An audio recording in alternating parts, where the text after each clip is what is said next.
غسانیوں اور رومیوں کی یہ جنگ نسل بعد نسل چلتی رہی۔ آخر رومیوں کو تسلیم کرنا پڑا کہ غسانی ایک قبیلہ نہیں، ایک قوم ہے اور انہیں تحقیر نہیں کیا جا سکتا۔ چنانچہ رومیوں نے غسانیوں کی الگ قومی حیثیت تسلیم کر لی اور انہیں شام کا کچھ علاقہ دے کر انہیں اس طرح کی خود مختاری دے دی کہ ان کا اپنا بادشاہ ہوگا اور وہ کسی حد تک روم کے بادشاہ کے تحت ہوگا۔ یہ بڑا پرانا واقعہ ہے۔ وقت گزرنے کے ساتھ غسانی قبیلہ ایسی صورت اختیار کر گیا کہ اس کے شاہی خاندان کو روم کا شاہی خاندان سمجھا جانے لگا۔ آج کے اردن اور جنوبی شام پر غسانیوں کی حکمرانی تھی۔ یہ بھی رومیوں کی طرح ایک بادشاہی تھی جس کی فوج منظم اور طاقتور تھی اور اسے ہتھیاروں کے معاملے میں بھی برتری حاصل تھی۔ اس بادشاہی کا پایہ تخت بصرہ تھا۔ مسلمان رومیوں اور غسانیوں کو للکار کر بہت بڑا خطرہ مول لے رہے تھے۔ جنگ کا یہ دستور ہے کہ حملہ آور فوج کی نفری اس ملک کی فوج سے 3 گنا نہ ہوتی تو دگنی ضرور ہونی چاہیے، کیونکہ جس فوج پر حملہ کیا جاتا ہے وہ قلعہ بند ہوتی ہے اور وہ تازہ دم بھی ہوتی ہے۔ حملہ آور فوج بڑا لمبا سفر کر کے آتی ہے، اس لیے وہ تازہ دم نہیں ہوتی۔ جس فوج پر حملہ کیا جاتا ہے وہ اپنے ملک میں ہوتی ہے، جہاں اسے رسد اور کمک کی سہولت ہوتی ہے۔ اس کے مقابلے میں حملہ آور فوج اس سہولت سے محروم ہوتی ہے۔ وہاں کا بچہ بچہ حملہ آور فوج کا دشمن ہوتا ہے۔ مسلمان جب شام پر حملہ کرنے گئے تو ان کی نفری 37,000 تھی۔ 28,000 پہلے وہاں موجود تھی اور 9,000 خالد رضی اللہ تعالیٰ عنہ لے کر گئے تھے۔ یہ 9,000 مجاہدین فوری طور پر لڑنے کے قابل نہیں تھے۔ جس ملک پر وہ حملہ کرنے گئے تھے وہاں کم و بیش 1.5 لاکھ نفری کی تازہ دم فوج موجود تھی اور مقابلے کے لیے تیار تھی۔ 5 دنوں کے بھیانک سفر کے بعد جب مجاہدین نے چشمے سے پانی پی لیا، کھانا بھی کھا لیا، تو ان پر غنودگی کا طاری ہونا قدرتی تھا۔ انہیں توقع تھی کہ انہیں کچھ دیر آرام کی مہلت ملے گی۔ آرام ان کا حق بھی تھا، لیکن اپنے سالار اعلیٰ خالد رضی اللہ تعالیٰ عنہ کو دیکھا۔ خالد رضی اللہ تعالیٰ عنہ اب اونٹ کے بجائے اپنے گھوڑے پر سوار تھے۔ اس کا مطلب یہ تھا کہ ایک لمحے کا بھی آرام نہیں ملے گا۔ مورخ واقدی نے لکھا ہے کہ خالد رضی اللہ تعالیٰ عنہ نے ہلکی سی زیرہ پہن رکھی تھی۔ انہوں نے یہ زیرہ اس چشمے پر آ کر پہنی تھی۔ یہ زیرہ مسلمہ کذاب کی تھی۔ خالد رضی اللہ تعالیٰ عنہ نے جب اسے شکست دی تھی تو اس کی زیرہ اتروا کر اپنے پاس رکھ لی تھی۔ یہ ارتداد پر فتح حاصل کرنے کی یادگار تھی۔ اس فتح کی ایک نشانی اور بھی خالد رضی اللہ تعالیٰ عنہ کے پاس تھی۔ یہ تلوار تھی۔ یہ بھی مسلمہ کذاب کی تھی۔ خالد رضی اللہ تعالیٰ عنہ نے وہی تلوار کمر سے باندھ رکھی تھی۔ واقدی کے مطابق خالد رضی اللہ تعالیٰ عنہ کے سر پر زنجیروں والی خود تھی اور خود پر انہوں نے عمامہ باندھا ہوا تھا۔ عمامے کا رنگ سرخ تھا۔ خود کے نیچے انہوں نے جو ٹوپی پہن رکھی تھی وہ بھی سرخ رنگ کی تھی۔ خالد رضی اللہ تعالیٰ عنہ کے ہاتھ میں سیاہ اور سفید رنگ کا پرچم تھا، جو صرف اس لیے مقدس نہیں تھا کہ یہ قومی پرچم تھا، بلکہ اس لیے بھی کہ یہ پرچم ہر لڑائی میں رسول کریم صلی اللہ علیہ وسلم اپنے ساتھ رکھتے تھے، اور جب آپ صلی اللہ علیہ وسلم نے خالد کو سیف اللہ، اللہ کی تلوار کا لقب عطا فرمایا تو اس کے ساتھ انہیں یہ پرچم بھی دیا تھا۔ پرچم کا نام عقاب تھا۔ ان 9,000 مجاہدین میں جہاں صحابہ اکرام بھی تھے، وہاں خالد رضی اللہ تعالیٰ عنہ کے اپنے فرزند عبد الرحمن بھی تھے، جن کی عمر 18 سال تھی، اور ان میں امیر المؤمنین حضرت ابوبکر صدیق رضی اللہ تعالیٰ عنہ کے نوجوان فرزند بھی تھے، ان کا نام بھی عبد الرحمن ہی تھا۔ مجاہدین کھا پی کر ادھر ادھر بیٹھ گئے تھے۔ انہوں نے اپنے سالار اعلیٰ کو گھوڑے پر سوار اپنے درمیان گھومتے پھرتے دیکھا تو سب اٹھ کھڑے ہوئے۔ خالد رضی اللہ تعالیٰ عنہ نے زبان سے کچھ بھی نہ کہا۔ وہ ہر ایک کی طرف دیکھتے اور مسکراتے تھے۔ ان کی خود اور زیرہ دیکھ کر اور ان کے ہاتھ میں رسول اللہ صلی اللہ علیہ وسلم کا پرچم دیکھ کر مجاہدین سمجھ گئے کہ ان کے سالار اعلیٰ چلنے کو تیار ہیں۔ تمام مجاہدین کسی حکم کے بغیر اٹھ کھڑے ہوئے اور اب اونٹوں کے بجائے گھوڑوں پر سوار ہو گئے۔ وہ جان گئے کہ اللہ کی شمشیر تھوڑی سی دیر کے لیے بھی نیام میں نہیں جائے گی۔ خالد رضی اللہ تعالیٰ عنہ کی جان فضا مسکراہٹ نے پورے لشکر کی تھکن دور کر دی۔ لشکر چلنے کے لیے تیار ہو گیا۔ ولید کے بیٹے، یہ دیکھ، ایک آدمی پرجوش لہجے میں کہتا اور دوڑتا آ رہا تھا، یہ دیکھ ولید کے بیٹے، اللہ نے میری بینائی مجھے لوٹا دی ہے، میں دیکھ سکتا ہوں، میں تجھے دیکھ رہا ہوں۔ بے شک اللہ ایمان والوں پر کرم کرتا ہے، کسی نے بلند آواز سے کہا۔ اللہ رحیم و کریم ہے، کسی اور نے نعرہ لگایا۔ یہ تھا رافع بن امیرہ، جس نے اس لشکر کی رہنمائی اس خطرناک صحرا میں کی تھی۔ وہ آشوب چشم کا مریض تھا۔ ریت کی چمک اور تپش سے اس کی بینائی ختم ہو گئی تھی، لیکن جسم میں چشمے کا پانی گیا اور آنکھوں میں پانی کے چھینٹے پڑے تو رافع کی بینائی واپس آ گئی۔ خالد رضی اللہ تعالیٰ عنہ کو اس کی بہت زیادہ خوشی ہوئی، جس کی ایک وجہ یہ تھی کہ ان کے لشکر کا رہنما اور میدان جنگ کا شہسوار ہمیشہ کے لیے اندھا نہیں ہو گیا تھا، اور دوسری یہ وجہ تھی کہ رافع بن امیرہ خالد رضی اللہ تعالیٰ عنہ کا داماد تھا۔ مجاہدین بغیر آرام کیے اپنی اگلی منزل کو جا رہے تھے۔ اب ان کا سفر سہل تھا، لیکن اس دشمن پر فتح سہل نظر نہیں آتی تھی جس سے لڑنے وہ جا رہے تھے۔ وہ دشمن بہت طاقتور تھا، اس کے وہاں قلعے تھے، وہ اس کی زمین اور اس کا ملک تھا۔ مسلمان کھلے میدان میں تھے اور اپنے مستقر سے سینکڑوں میل دور تھے۔ انہیں اپنے لیے اور اپنے جانوروں کے لیے خوراک کا خود ہی انتظام کرنا تھا، اور ان کے لیے یہ بہت بڑا مسئلہ تھا۔ خالد رضی اللہ تعالیٰ عنہ جب اپنے لشکر کے ساتھ شام کی سرحد کی طرف بڑھ رہے تھے، اس وقت غسانی بادشاہ جبلہ بن ایہم اپنے امراء اور سالاروں کو حکم دے چکا تھا کہ مسلمانوں کی فوج سرحدوں پر آ گئی ہے اور اسے سرحدوں پر ہی ختم کر دینا ہے۔ اس وقت خالد بن سعید کو رومی فوج شکست دے چکی تھی، اور مدینہ کا 28,000 مجاہدین کا لشکر 4 حصوں میں شام کی سرحد پر پہنچ چکا تھا۔ ہم نے رومیوں کو شکستیں دی ہیں۔ غسانی بادشاہ جبلہ نے اپنے امراء اور سالاروں سے کہا تھا، رومیوں سے بڑھ کر جابر اور جنگجو کون ہو سکتا ہے؟ ہم نے اس زبردست فوج کو گھٹنوں بٹھا کر اس سے یہ علاقہ لیا تھا جس پر آج ہماری حکمرانی ہے۔ تمہارے سامنے مسلمانوں کی کوئی حیثیت ہی نہیں۔ یہ مت سوچو کہ مسلمانوں نے فارسیوں کو شکست دی ہے اور انہیں اٹھنے کے قابل نہیں چھوڑا۔ فارسی بزدل تھے۔ اپنے آباء و اجداد کی شجاعت کو یاد کرو۔ اگر تم نے اپنے اوپر مسلمانوں کا خوف طاری کر لیا تو رومی بھی، جو آج ہمارے بھائی بنے ہوئے ہیں، تم پر چڑھ دوڑیں گے۔ پھر تم 2 دشمنوں کے درمیان پس جاؤ گے۔ مسلمانوں کی تعداد بہت تھوڑی ہے، وہ زیادہ دن تمہارے سامنے نہیں ٹھہر سکیں گے۔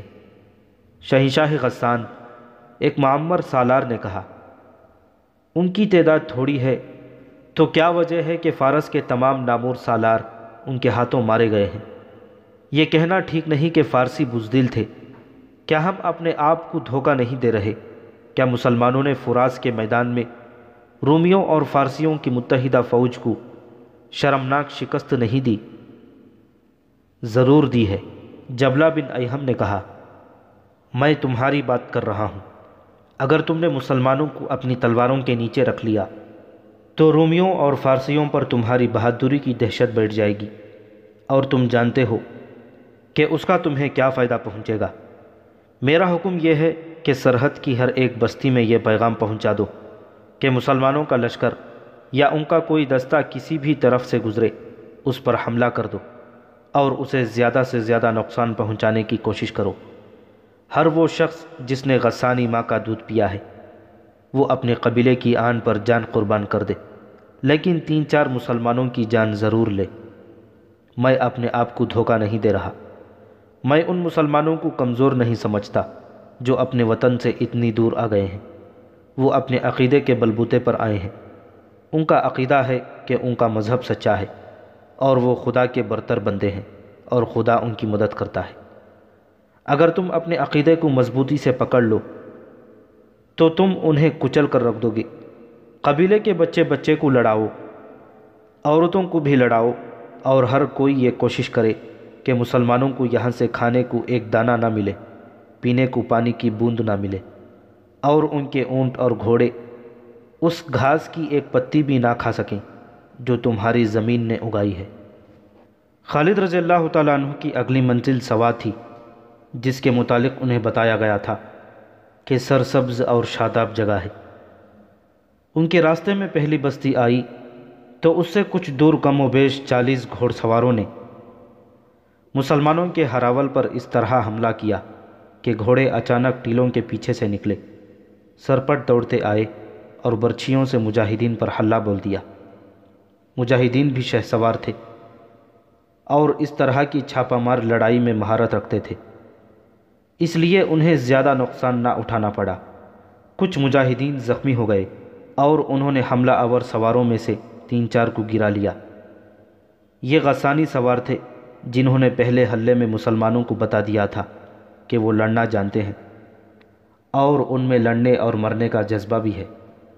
وہ حلہ بول کر آگے نکل گئے اور بکھر گئے تھے۔ دور جا کر وہ پھر واپس آئے۔ اب مسلمان پوری طرح تیار تھے۔ غسانیوں نے حلہ بولا۔ وہ برچھیوں اور تلواروں سے مسلح تھے۔ مسلمانوں نے انہیں گھیرے میں لینے کی کوشش کی، لیکن وہ بے جگری سے لڑتے ہوئے نکل گئے۔ ان کا انداز جم کر لڑنے والا تھا ہی نہیں۔ تقریباً اتنے ہی غسانی سواروں نے مجاہدین کے لشکر کے عقبی حصے پر حملہ کیا۔ یہ بھی چھاپہ مار قسم کا حلہ تھا۔ گھوڑے سرپٹ دوڑتے آئے اور آگے نکل گئے۔ خالد رضی اللہ تعالیٰ عنہ لشکر کے وسط میں تھے۔ انہیں اطلاع ملی تو انہوں نے لشکر کی ترتیب بدل دی، لیکن وہ لشکر کو زیادہ پھیلا نہ سکے کیونکہ وہ علاقہ ہموار نہیں تھا۔ کچھ دیر بعد خالد رضی اللہ تعالیٰ عنہ کے سامنے چند ایک غسانی قیدی لائے گئے۔ انہیں مجاہدین نے گھوڑوں سے گرا لیا تھا۔ ان سے جب جنگی نوعیت کی معلومات حاصل کی جانے لگی تو ان سب نے بڑی جرأت سے باتیں کی۔ تم جدھر جاؤ گے تم پر حملے ہوں گے، ایک قیدی نے کہا۔ جب آدمی نہیں ہوں گے وہاں تم پر عورتیں حملے کریں گی، ایک اور قیدی نے کہا۔ تمہیں کس نے بتایا ہے کہ ہم تمہارے دشمن ہیں؟ خالد رضی اللہ تعالیٰ عنہ نے پوچھا۔ دشمن نہیں ہو تو یہاں آئے کیوں ہو؟ ایک قیدی نے جواب دیا۔ ان قیدیوں نے اور تو کچھ نہ بتایا کہ ان کی فوج کتنی ہے اور کہاں کہاں ہے۔ ان سے یہ پتہ چل گیا کہ تمام سرحدی بستیوں میں ان کے بادشاہ کا یہ حکم پہنچا تھا کہ مسلمانوں پر حملے کرتے رہیں تاکہ جب مسلمان غسانیوں کی فوج کے مقابلے میں آئیں تو وہ تھکے ہوئے ہوں اور کمزور ہو چکے ہوں۔ یہاں سے تمہیں اناج کا ایک دانہ نہیں ملے گا، ایک قیدی نے کہا۔ پینے کو پانی کا ایک قطرہ نہیں ملے گا۔ تمہارے اونٹوں اور گھوڑوں کو ہم بھوکا مار دیں گے، ایک اور قیدی نے کہا۔ ہماری زمین سے یہ گھاس کی ایک پتی نہیں کھا سکیں گے۔ کیا تمہاری موت تمہیں یہاں لے آئی ہے؟ ایک اور قیدی نے کہا۔ لڑنے آئے تھے تو خالد بن ولید کو ساتھ لاتے، ایک اور قیدی نے کہا۔ وہ آ جاتا تو تم کیا کرتے؟ خالد رضی اللہ تعالیٰ عنہ نے پوچھا۔ سنا ہے اس کے سامنے اس کا کوئی دشمن پاؤں پر کھڑا نہیں رہ سکتا، قیدی نے جواب دیا، اور سنا ہے بڑا ظالم آدمی ہے، قیدیوں کو اپنے ہاتھوں قتل کر دیتا ہے۔ اگر وہ اتنا ظالم ہوتا تو تم اس وقت اپنے پاؤں پر کھڑے نہ ہوتے، خالد رضی اللہ تعالیٰ عنہ نے کہا۔ تمہارے سر تمہارے کندھوں پر نہ ہوتے۔ کہاں ہے وہ؟ قیدی نے پوچھا۔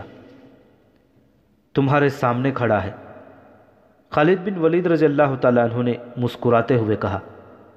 میں تمہاری بہادری کی تعریف کرتا ہوں، ایسا حملہ بہادر کیا کرتے ہیں جیسا تم نے کیا ہے۔ تمام قیدیوں پر خاموشی طاری ہو گئی تھی اور وہ حیرت زدہ تاثر چہروں پر لیے خالد رضی اللہ تعالیٰ عنہ کو دیکھ رہے تھے۔ کیا تم مجھ سے ڈر رہے ہو کہ میں تمہیں قتل کر دوں گا؟ خالد رضی اللہ تعالیٰ عنہ نے پوچھا۔ ان میں سے کوئی بھی نہ بولا۔ نہیں، خالد رضی اللہ تعالیٰ عنہ نے خود ہی اپنے سوال کا جواب دیا۔ تمہیں قتل نہیں کیا جائے گا، تمہارے ابھی بہت سے بھائی ہماری قید میں آئیں گے، کسی کو قتل نہیں کیا جائے گا، قتل وہی ہوگا جو ہمارے مقابلے میں آئے گا۔ کیا تم غسان کے لشکر کے آدمی ہو؟ نہیں، ایک قیدی نے جواب دیا۔ ہم اس بستی کے رہنے والے ہیں۔ تم میرا نام کس طرح جانتے ہو؟ خالد رضی اللہ تعالیٰ عنہ نے پوچھا۔ ابن ولید، ایک ادھیڑ عمر قیدی نے جواب دیا، تیرا نام غسان کے بچے بچے نے سنا ہے۔ غسان کی فوج تیرے نام سے واقف ہے۔ فارس کی فوج کو شکست دینے والا سالار عام قسم کا انسان نہیں ہو سکتا، لیکن ابن ولید، اب تیرا مقابلہ قبیلہ غسان سے ہے۔ خالد رضی اللہ تعالیٰ عنہ اس شخص کے ساتھ بحث نہیں کرنا چاہتے تھے۔ انہوں نے اس کے ساتھ اور دوسرے قیدیوں کے ساتھ دوستانہ انداز میں باتیں جاری رکھیں اور ان سے کچھ باتیں معلوم کر لیں۔ مورخ واقدی نے لکھا ہے کہ خالد رضی اللہ تعالیٰ عنہ کو اندازہ ہی نہیں تھا کہ غسانیوں اور رومیوں تک ان کا صرف نام ہی نہیں پہنچا تھا، بلکہ ان کے نام کے ساتھ کچھ روایتیں اور حکایتیں بھی پہنچ گئی تھیں۔ بعض لوگ حضرت خالد کو مافوق الفطرت شخصیت سمجھنے لگے تھے۔ خالد رضی اللہ تعالیٰ عنہ آگے بڑھتے گئے۔ غسانیوں کے گروہوں نے 2 اور جگہوں پر مسلمانوں کے لشکر پر حملہ کیا۔ ایک حملہ جو چھاپہ مار قسم کا تھا، خاصا سخت تھا۔ مسلمان چونکہ چوکس اور تیار تھے، اس لیے ان کا زیادہ نقصان نہ ہوا۔ حملہ آوروں کا جانی نقصان زیادہ ہوا۔ خالد رضی اللہ تعالیٰ عنہ کو قیدیوں سے معلوم ہو چکا تھا کہ ان پر ان حملوں کا مقصد کیا ہے۔ انہوں نے سوچا کہ اس طرح مزاحمت جاری رہی تو انہیں اپنے لشکر کے کھانے پینے کے لیے کچھ بھی نہیں ملے گا۔ وہ صبا کے قریب ظہر اور عصر کے درمیان پہنچے تو انہیں بڑا ہی وسیع سبزہ زار نظر آیا۔ ان میں بے شمار بھیڑیں، بکریاں اور مویشی چر رہے تھے۔ یہ وسیع چراگاہ تھا۔ اس کے قریب صبا کی بستی تھی۔ خالد رضی اللہ تعالیٰ عنہ نے اس خیال سے کہ پیشتر ان کے کہ ان پر حملہ ہو، انہوں نے حکم دے دیا کہ تمام بھیڑ، بکریاں اور مویشی پکڑ لیے جائیں اور انہیں کھانے کے لیے اور ان میں جو دودھ دینے والے جانور تھے انہیں دودھ کے لیے استعمال کیا جائے۔ مجاہدین ان جانوروں کو پکڑنے لگے تو بستی والوں نے مسلمانوں پر حملہ کر دیا۔ غسانیوں کے گھوڑے اچھے تھے اور ان کے ہتھیار بھی اچھے تھے، لیکن مسلمانوں کے آگے وہ زیادہ دیر نہ ٹھہر سکے۔ خالد رضی اللہ تعالیٰ عنہ نے چراگاہ پر قبضہ کر لیا۔ جب بستی میں گئے تو وہاں لڑنے والا کوئی ایک بھی آدمی نہیں تھا۔ وہ بوڑھے تھے، عورتیں تھیں اور بچے تھے۔ مسلمانوں کو دیکھ کر وہ بھاگنے لگے۔ عورتیں اپنے بچوں کو اٹھائیں چھپ گئیں یا بھاگ اٹھیں۔ خالد رضی اللہ تعالیٰ عنہ کے حکم سے ان سب کو روک کر کہا گیا کہ ان کے خلاف کوئی کارروائی نہیں کی جائے گی۔ اگر بستی سے مسلمان لشکر کے خلاف کوئی کارروائی ہوئی تو بستی کو اجاڑ دیا جائے گا۔ مخبروں نے خالد رضی اللہ تعالیٰ عنہ کو اطلاع دی کہ کچھ دور آگے ایک قلعہ ہے جس میں عیسائی فوج ہے اور اس کا سالار رومی ہے۔ یہ اطلاع بھی ملی کہ صبا کے بھاگے ہوئے غسانی اس قلعے میں چلے گئے ہیں۔ اس قلعے کا نام ارق تھا۔ سورج غروب ہو چکا تھا۔ شام گہری ہو گئی۔ قلعے کے دروازے سورج غروب ہوتے ہی بند ہو گئے تھے۔ اس کے بعد قلعے کے سنتریوں کو جو دیوار پر ٹہل رہے تھے گھوڑوں کے ٹاپ سنائی دیے۔ سنتریوں نے خبردار، ہوشیار کی صدائیں لگانی شروع کر دی۔ کمانڈر دیوار پر گئے اور نیچے دیکھا، بہت سے گھوڑے دوڑے آ رہے تھے۔ وہ قلعے کے بڑے دروازے پر آ کر رک گئے۔ ابھی اور گھوڑے اور اونٹ آ رہے تھے۔ کون ہو تم لوگ؟ دروازے کے اوپر ایک برج سے ایک کمانڈر نے پوچھا۔ ہم غسانی ہیں، باہر سے ایک سوار نے جواب دیا۔ مسلمانوں کا لشکر آ رہا ہے۔ ہم نے صبا میں انہیں روکنے کی کوشش کی تھی، لیکن ہم ان کے مقابلے میں جم نہ سکے۔ ہم بستی میں جاتے تو مسلمان ہمیں زندہ نہ چھوڑتے۔ کیا تم پناہ لینے آئے ہو؟ پناہ بھی لیں گے، ایک غسانی سوار نے جواب دیا، اور مسلمانوں کے خلاف لڑیں گے بھی۔ تمہیں ہماری ضرورت ہوگی۔ رومی سالار کو بلایا گیا۔ اس نے ان لوگوں سے اپنی تسلی کے لیے کئی سوال کیے اور ان کے لیے قلعے کا دروازہ کھول دیا۔ انہوں نے رومی سالار کو تفصیل سے بتایا کہ مسلمانوں کی نفری کتنی ہے اور اب وہ کہاں ہیں۔ اگلی صبح طلوع ہوئی تو خالد رضی اللہ تعالیٰ عنہ کا لشکر قلعے تک پہنچ گیا تھا اور قلعے کو محاصرے میں لے رہا تھا۔ عیسائی فوج جو قلعے میں تھی قلعے کی دیواروں پر چلی گئی اور فوج کا ایک حصہ قلعے کے بڑے دروازے سے کچھ دور کھڑا ہو گیا۔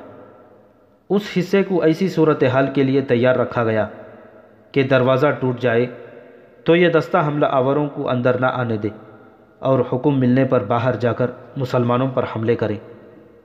قلعے کے باہر للکار اور نعرے گرج رہے تھے، قلعہ ہمارے حوالے کر دو۔ خالد رضی اللہ تعالیٰ عنہ کے حکم سے رافع بن امیرہ نے بلند آواز سے کہا، ورنہ ہر غسانی قتل ہونے کے لیے تیار ہو جائے، ہتھیار ڈال دو اور کسی کو باہر بھیجو جو ہمارے ساتھ صلح کی شرطیں طے کر لے۔ اے مسلمانوں، اوپر سے ایک کمانڈر نے للکار کر کہا، یہ قلعہ تمہیں اتنی آسانی سے نہیں ملے گا۔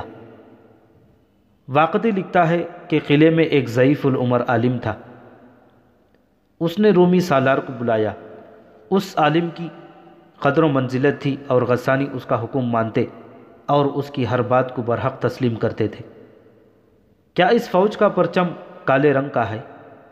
عالم نے پوچھا۔ ہاں مقدس باب، رومی نے جواب دیا، ان کا جھنڈا نظر آ رہا ہے جو سفید اور کالے رنگ کا ہے۔ کیا یہ فوج صحرا میں سے اس راستے سے گزر کر آئی ہے جس راستے سے کبھی کوئی نہیں گزرا؟ عالم نے پوچھا۔ مورخ واقدی، طبری اور ابن یوسف نے لکھا ہے کہ دو مخبروں نے اس عالم کو بتایا کہ مسلمانوں کی فوج صحرا کے اس حصے میں سے گزر کر آئی ہے جہاں اونٹ بھی نہیں جاتے اور جہاں سانپ بھی زندہ نہیں رہ سکتے۔ کیا اس فوج کے سالار کا قد اونچا ہے؟ معمر عالم نے پوچھا۔ کیا اس کا جسم گھٹا ہوا ہے اور اس کے کندھے چوڑے ہیں؟ مقدس باب، کسی نے جواب دیا، قد تو ان سب کے اونچے ہیں اور جسم بھی سب کے گھٹے ہوئے ہیں، لیکن اس کے کندھے سب سے چوڑے ہیں۔ کیا اس کی داڑھی زیادہ گھنی ہے؟ عالم نے پوچھا۔ اور کیا اس کے چہرے پر کہیں چہیں چیچک کے گہرے داغ ہیں؟ ہاں مقدس درویش، کسی اور نے جواب دیا، اس کی داڑھی دوسروں سے زیادہ گھنی ہے اور یہ داڑھی اس کے چہرے پر بہت اچھی لگتی ہے اور اس کے چہرے پر چیچک کے کچھ داغ ہیں۔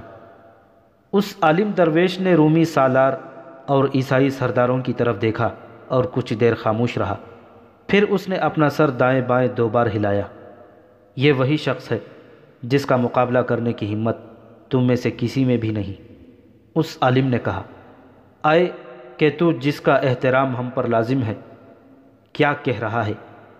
رومی سالار نے کہا، وہ تو ہمارا قیدی ہوگا جس سے تو ہمیں ڈرا رہا ہے۔ کیا تو نے ان کا انجام نہیں دیکھا جنہوں نے ان کا مقابلہ کیا تھا؟ عالم نے کہا، کیا وہ آسمانوں کا کوئی دیوتا ہے جسے زمین کا کوئی انسان شکست نہیں دے سکتا؟ ایک عیسائی سردار نے کہا، اے عیسائی سردار، عالم نے کہا، وہ چوڑے کندھوں اور چیچک کے داغوں والا جو مدینہ سے آیا ہے، اس کے پاس علم ہے اور میرے پاس علم ہے۔ تیرے پاس علم ہے نہ علم، تو رومی نہیں، تو غسانی نہیں، اور جو مجھے نظر آتا ہے وہ تو نہیں دیکھ سکتا، اور تو کہتا ہے کہ وہ آسمان کا دیوتا تو نہیں۔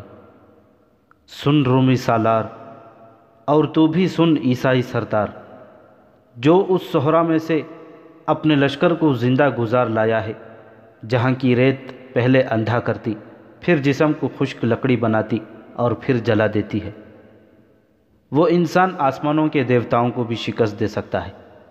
میں اور کچھ نہیں کہتا سوائے اس کے کہ قلعہ اس کے حوالے کر دو، اور اگر لڑنا چاہو تو عقل اور ہوش سے کام لینا، لیکن عقل تمہارا ساتھ نہیں دے گی۔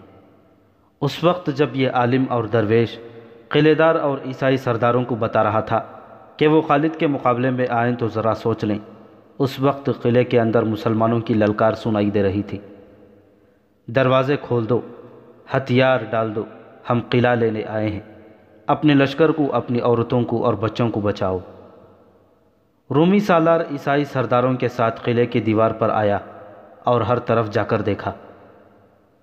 اسے مسلمانوں کی تعداد اتنی زیادہ نظر نہیں آ رہی تھی کہ وہ قلعہ سر کر لیتی، لیکن وہ مسلمانوں کا پرچم عقاب دیکھتا تھا تو وہ اپنے آپ میں دھچکا سا محسوس کرتا تھا۔ کیا یہی ہے سارا لشکر؟ رومی سالار نے کسی سے پوچھا۔ یہی نہیں ہو سکتا، یہ لشکر اتنا ہی ہے، اسے جواب ملا۔ تیروں کا مہ برسا دو ان پر، اس نے حکم دیا۔ قریب آئیں تو برچھیاں پھینکو۔ دیوار سے تیروں کی بوچھاڑیں آنے لگیں۔ خدا کی قسم، یہ تیر ہمیں نہیں روک سکتے، خالد رضی اللہ تعالیٰ عنہ نے گلا پھاڑ کر کہا۔ ایسے تیر ہم پر بہت برسے ہیں۔ تیر اندازوں کو آگے کرو، دروازوں پر ہلہ بول دو اور سب سے کہہ دو یہ شام کا پہلا قلعہ ہے، اگر ہم پہلے قلعے پر ہار گئے تو شکست ہمارا مقدر بن جائے گی۔ خالد رضی اللہ تعالیٰ عنہ کے قاصدوں نے جب قلعے کے چاروں طرف یہ پیغام پہنچا دیا تو تیر انداز تیروں کی بوچھاڑوں میں آگے بڑھے اور اندھا دھند نہیں بلکہ ایک ایک آدمی کا نشانہ لے کر تیر چلانے لگے۔ سب سے زیادہ تیر انداز قلعے کے بڑے دروازے کے سامنے جمع ہو گئے تھے اور دروازے کے اوپر اور برجوں میں تیر پھینک رہے تھے۔ مجاہدین کی بے خوفی اور شجاعت کا یہ عالم تھا کہ کئی مجاہدین دروازے تک پہنچ گئے اور کلہاڑیوں سے دروازہ توڑنے لگے۔ دروازہ مضبوط تھا جسے اس حالت میں توڑنا آسان نہیں تھا کہ اوپر سے تیر آ رہے تھے، لیکن مجاہدین کی اس جرأت نے اور لشکر کے نعروں نے قلعے والوں کا حوصلہ توڑ دیا۔ ان پر اپنے عالم درویش کی باتوں کا اثر بھی تھا۔ اب بھی وقت ہے۔ خالد رضی اللہ تعالیٰ عنہ کے حکم سے ایک بلند آواز مجاہد نے اعلان کیا، قلعہ دے دو گے تو فائدے میں رہو گے، قلعہ ہم نے لیا تو ہم سے رحم کی امید نہ رکھنا۔ تھوڑی ہی دیر بعد قلعے پر سفید جھنڈا لہرانے لگا۔ خالد رضی اللہ تعالیٰ عنہ نے اپنے سالاروں کی طرف قاصد دوڑا دیے کہ رک جاؤ، باہر آ کر بات کرو۔ مسلمانوں کی طرف سے اعلان ہوا۔ قلعے کا دروازہ کھلا۔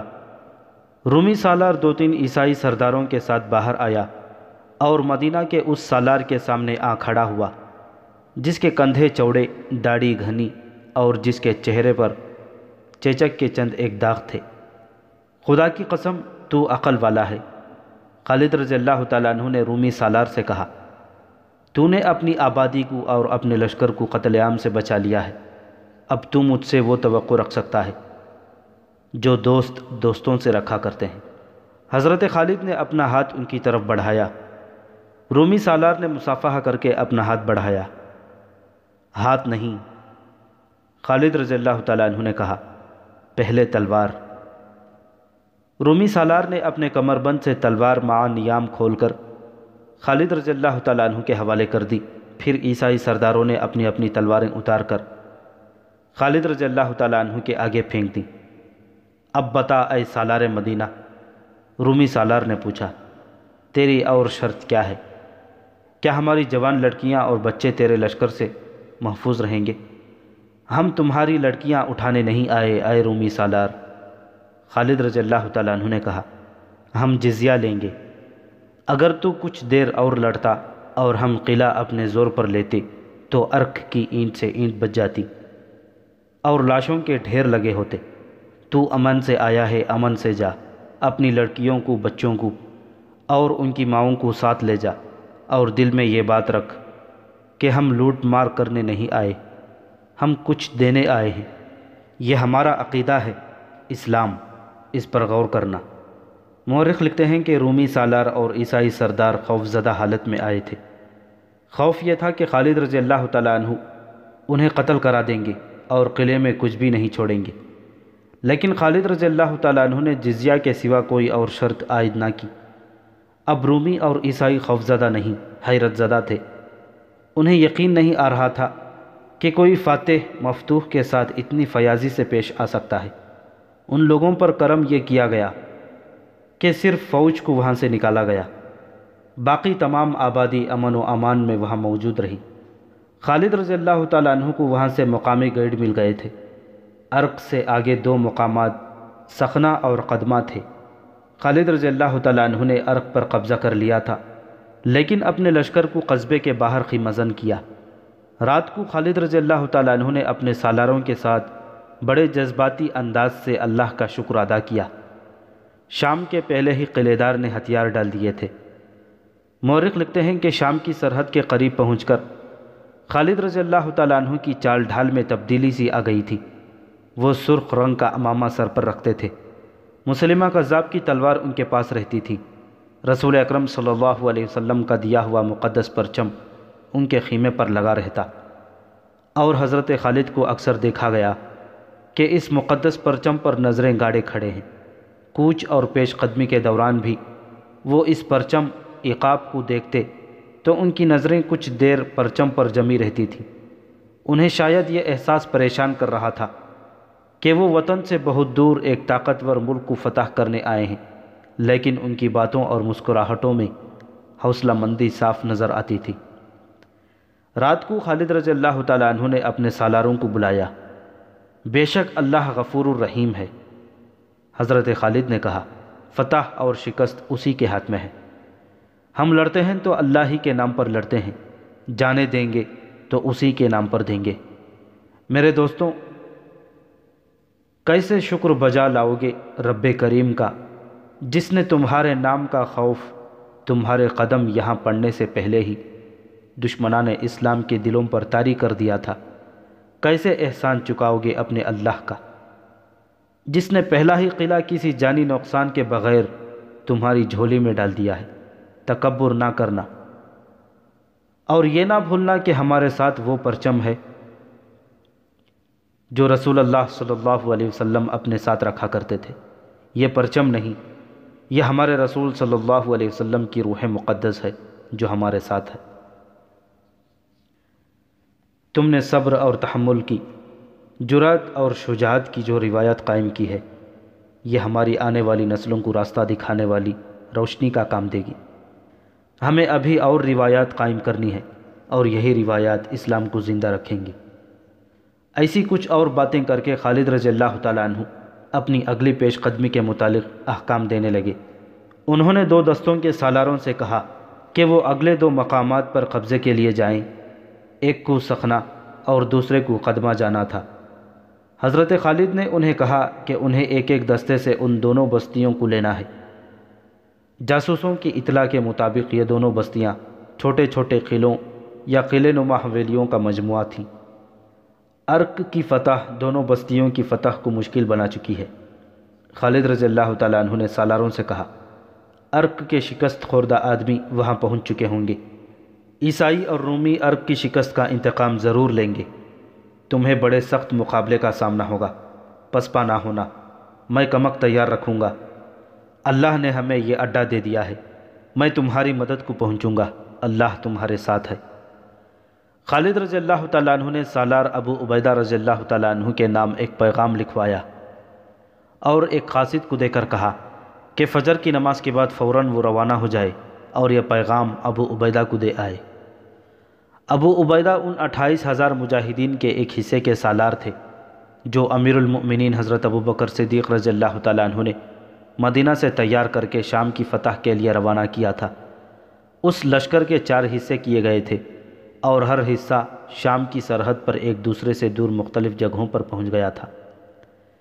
سالار ابو عبیدہ جابیہ کے علاقے میں تھے۔ حضرت خالد نے انہیں پیغام بھیجا کہ وہ جہاں ہیں وہیں رہیں، اور جب تک انہیں خالد رضی اللہ تعالیٰ عنہ کی طرف سے کوئی حکم نہ ملے وہ کوئی حرکت نہ کریں، اور میں تدمر جا رہا ہوں۔ خالد رضی اللہ تعالیٰ عنہ نے اپنے سالاروں کو بتایا، تدمر باقاعدہ قلعہ ہے، اسے سر کرنا آسان نہیں، اس لیے اسے میں نے اپنے ذمے لے لیا ہے۔ میرے رفیقوں، معلوم نہیں ہم ایک دوسرے کو زندہ مل سکیں گے یا نہیں، یہ خیال رکھنا کہ ہم اللہ کے حضور اکٹھے ہوں گے تو اللہ کے آگے شرمسار ہوں، نہ ایک دوسرے کے آگے۔ خالد رضی اللہ تعالیٰ عنہ کے ساتھ مجاہدین کا جو لشکر تھا اس کی تعداد 9,000 پوری نہیں تھی۔ اسے بھی خالد رضی اللہ تعالیٰ عنہ نے 3 حصوں میں تقسیم کر دیا، ہر حصے کو ایک ایک مقام فتح کرنا تھا۔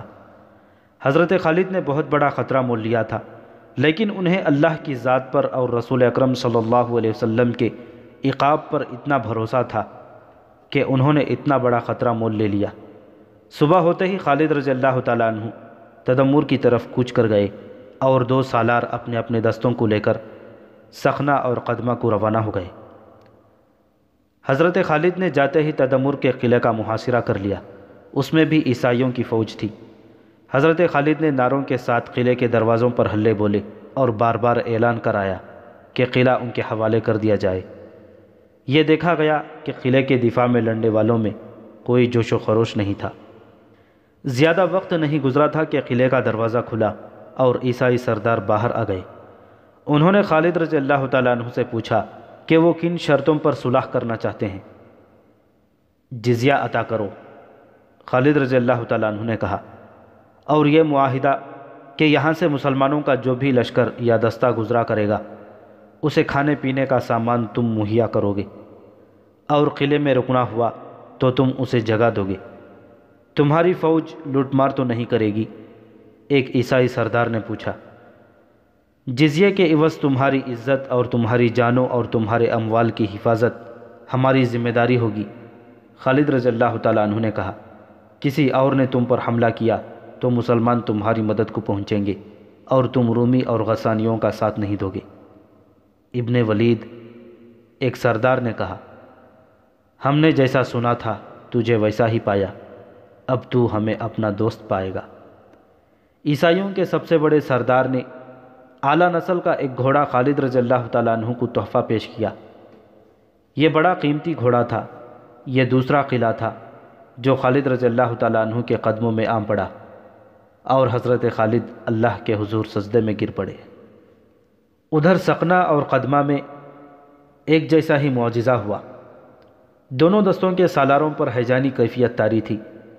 ایک خطرہ یہ تھا کہ وہ دشمن ملک کے زیادہ اندر یعنی گہرائی میں جا رہے تھے۔ دوسرا خطرہ یہ کہ عرق سے فوجی چلے گئے تھے۔ ان کا ان قصبوں میں ہونا اور وہاں کے لوگوں کو ساتھ ملا کر مقابلے میں آنا لازمی تھا، اور سب سے بڑا خطرہ تو یہ تھا کہ دونوں سالاروں کے پاس صرف ایک ایک دستہ تھا۔ دونوں دستے تقریباً ایک ہی وقت اپنے اپنے ہدف پر پہنچے۔ دونوں سالاروں نے اپنے اپنے طور پر طے کر لیا تھا کہ ان کا مقابلہ اگر زیادہ تعداد سے ہو گیا تو وہ جم کر نہیں لڑیں گے، بلکہ گھوم پھر کر اور دشمن کو بکھیر کر لڑیں گے۔ انہوں نے یہ بھی سوچ لیا تھا کہ حضرت خالد سے مدد نہیں مانگیں گے، کیونکہ خالد رضی اللہ تعالیٰ عنہ ایک قلعے پر حملہ کرنے گئے تھے۔ ایمان کے جذبے کی یہ انتہا تھی کہ وہ اتنی قلیل تعداد میں کہاں جا پہنچے تھے۔ انہوں نے اپنی جانیں اور اپنے اموال اللہ کے سپرد کر دیے تھے۔ وہ اپنی بیویوں اور اپنے ماں باپ اور اپنے بہن بھائیوں کو فراموش کیے ہوئے تھے۔ ان پر یہ نشہ طاری تھا کہ کفر کے فتنے کو ختم کر کے اللہ کے پیغام کو زمین کے دوسرے سرے تک پہنچانا ہے۔ ان کے دلوں میں اللہ کا نام اور رسول صلی اللہ علیہ وسلم کا عشق تھا، اور ان کے ذہنوں میں کوئی وہم اور کوئی شک نہ تھا۔ جہاد ان کی عبادت تھی اور وہ اللہ سے ہی مدد مانگتے تھے، اور اب وہ اس مقام پر اور ایسے حالات میں جا پہنچے تھے کہ اللہ ہی ان کا حافظ تھا۔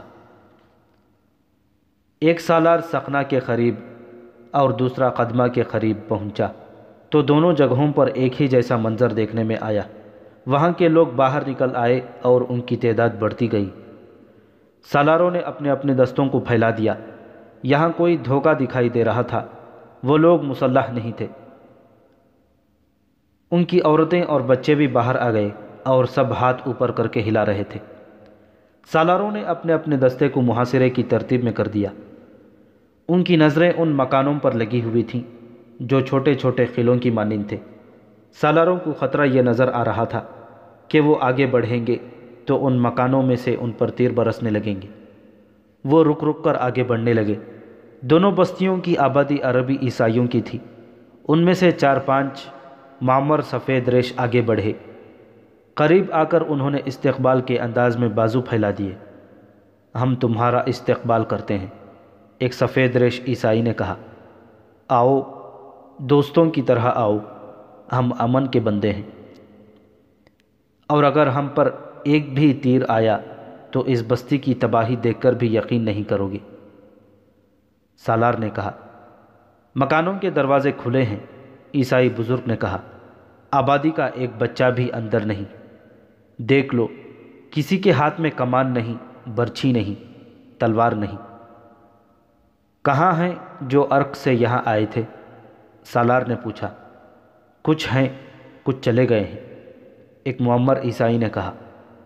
انہوں نے ہی ہمیں بتایا کہ تمہاری فوج لوٹ مار نہیں کرتی، نہتوں اور بے کسوں پر ہاتھ نہیں اٹھاتی، اور تم ایسی شرطوں پر دوستی قبول کر لیتے ہو جو کسی پر بار نہیں ہوتی، اور جو ہماری شرطیں قبول نہ کریں اس کا انجام کچھ اور ہوتا ہے۔ سالار نے کہا، اے مدینہ کے سالار، عیسائی سردار نے کہا، بتا تیری شرطیں کیا ہیں؟ وہی جو تمہاری پیٹھ اٹھا سکے گی اور کمر کو توڑے گی نہیں۔ سالار نے کہا، جزیہ، ہم خود دیکھیں گے کہ جو جزیہ ادا کرنے کے قابل نہیں اس سے ہم کچھ بھی نہیں لیں گے۔ کچھ اور؟ مسلمانوں کا لشکر یا کوئی دستہ یا کوئی قاصد یہاں سے گزرے گا تو یہ اس بستی کی ذمہ داری ہوگی کہ اس پر حملہ نہ ہو۔ سالار نے کہا، اگر وہ یہاں رکنا چاہیں گے تو ان کے جانوروں کا چارہ بستی کے ذمہ ہوگا۔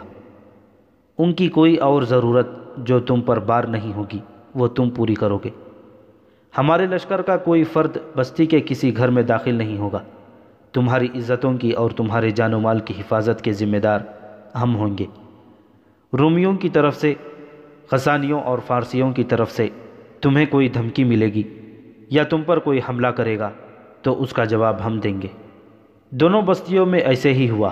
اس دور میں فوجوں کا یہ رواج تھا کہ بستیوں کو لوٹتی اور اجاڑتی چلی جاتی تھی، کوئی عورت ان سے محفوظ نہیں رہتی تھی۔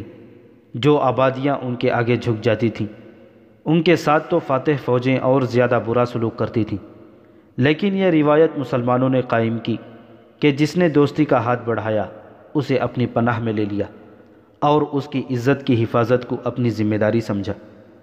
اسی کا اثر تھا کہ کفار کی بستیاں ان کے ساتھ دوستی کے معاہدے کرتی جا رہی تھیں۔ خالد رضی اللہ تعالیٰ عنہ کو اطلاع ملی کہ سخنا اور قدمہ کی آبادی نے اطاعت قبول کر لی ہے، تو انہوں نے وہاں کے لیے عمال مقرر کر کے دونوں دستوں کو اپنے پاس بلا لیا۔ خالد رضی اللہ تعالیٰ عنہ نے آگے بڑھنے کا حکم دیا۔ آگے قریتین کا قصبہ تھا جس کی آبادی دوسری بستیوں کی نسبت زیادہ تھی۔ خالد رضی اللہ تعالیٰ عنہ نے اس کے قریب پہنچ کر لشکر کو روک لیا اور اپنے دو نائبین سے کہا کہ وہ بستی میں جا کر صلح اور معاہدے کی بات کریں۔ یہ دونوں ابھی چلے ہی نہیں تھے کہ وہاں کی آبادی نے دائیں اور بائیں سے مسلمانوں کے لشکر پر حملہ کر دیا۔ یہ حملہ اگر غیر متوقع نہیں تو اچانک ضرور تھا۔ خالد رضی اللہ تعالیٰ عنہ نے اپنے لشکر کو ہجوم کی صورت میں نہیں بلکہ جنگی ترتیب میں رکھا ہوا تھا۔ وہ آخر دشمن ملک میں تھے، انہوں نے ایک دو دستے پیچھے رکھے ہوئے تھے۔ جو ہی حملہ ہوا خالد رضی اللہ تعالیٰ عنہ نے پیچھے والے دستوں کو آگے بڑھا دیا۔ حملہ آوروں میں بستی کے لوگ زیادہ معلوم ہوتے تھے اور ان میں کچھ تعداد باقاعدہ فوجیوں کی بھی تھی۔ یہ دوسری جگہوں مثلاً ارک اور تدمر سے آئے ہوئے فوجی تھے۔ یہ سب لوگ تعداد میں تو زیادہ تھے لیکن ان کے لڑنے کا انداز اپنا ہی تھا اور یہ انداز باقاعدہ فوج والا نہیں تھا۔ خالد رضی اللہ تعالیٰ عنہ کی جنگی چالوں کے سامنے تو بڑے تجربے کار سالار بھی نہیں ٹھہر سکے تھے۔ تھوڑے سے وقت میں مجاہدین نے اس ہجوم کی یہ حالت کر دی کہ ان کے لیے بھاگ نکلنا بھی محال ہو گیا۔ چونکہ یہ لڑائی تھی اور مسلمانوں پر باقاعدہ حملہ ہوا تھا، اس لیے حضرت خالد نے جنگی اصولوں کے تحت احکام دیے۔ مسلمانوں نے بستی پر حملہ کیا اور مال غنیمت اکٹھا کیا، قیدی بھی پکڑے اور آگے بڑھے۔ اب حضرت خالد پہلے سے زیادہ محتاط ہو گئے تھے۔ جوں جوں وہ آگے بڑھتے جاتے تھے انہیں دشمن قسم کے لوگوں سے واسطہ پڑ جاتا تھا۔ اس جھڑپ سے فارغ ہو کر آگے گئے تو 8-9 میل آگے بے شمار مویشی چر رہے تھے۔ خالد رضی اللہ تعالیٰ عنہ نے حکم دیا کہ تمام مویشی اپنے قبضے میں لے لیے جائیں۔ یہ حوارین کا علاقہ تھا۔ مجاہدین مویشیوں کو پکڑ رہے تھے تو ہزاروں آدمیوں نے ان پر حملہ کر دیا۔ یہ سب عیسائی تھے۔ غسانیوں کی خاصی تعداد نہ جانے کہاں سے ان کی مدد کو آ پہنچی۔ یہ ایک شدید حملہ تھا۔ حملہ آور قہر اور غضب سے لڑ رہے تھے۔ ان کا ایک ہی نعرہ سنائی دے رہا تھا، انہیں مسلمانوں کو کاٹ دو، انہیں زندہ نہ جانے دو۔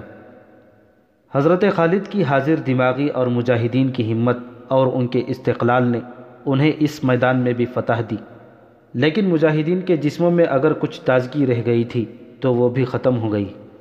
کسی بھی تاریخ میں مجاہدین کی شہادت اور زخمی ہونے کے اعداد و شمار نہیں ملتے۔